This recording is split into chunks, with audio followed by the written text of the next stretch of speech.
महाराष्ट्र राज्याचे मुख्य सचिव राजेश अग्रवाल 2 दिवसीय गडचिरोली दौऱ्यावर असून त्यांनी पहिल्या दिवशी गुरनोलीमध्ये ग्रामसंवाद साधून शासनाच्या योजना प्रत्येक घरापर्यंत पोहोचाव्या यावर त्यांनी जोर दिला।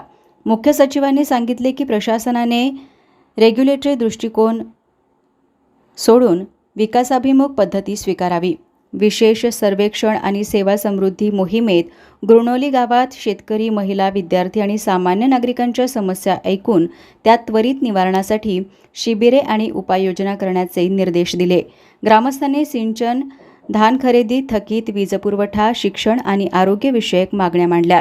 प्रशासनाने वैयक्तिक व सामूहिक वनहक्क, पायाभूत सुविधा आणि विद्यार्थ्यांसाठी संधी यावर विशेष भर देण्याचे घोषित केले आहे।